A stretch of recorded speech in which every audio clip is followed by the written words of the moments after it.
Oke, kita mau buat minuman batang secang. Nih, batang secang nih. Ya. Di mana nih? Ini bentuk mentahan batang secang. Nih, ya, ini tanamannya cuma ada di daerah Jawa. Nih. Nih ya, kayak begini. Diserut begitu di apa? Ya, di kulit lah kayak gitu diserut-serut. Nah, ini udah mendidih banget, nanti dia merah ya, merah.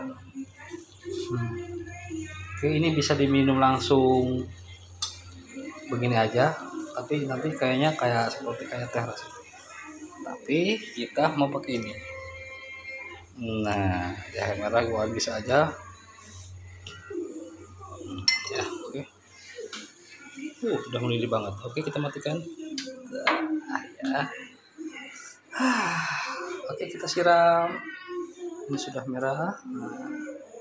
Oke, siram ya. Oke, bismillah.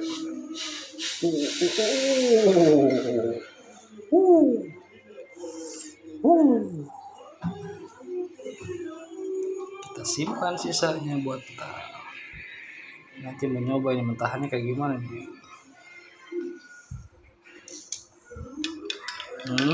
Aduh.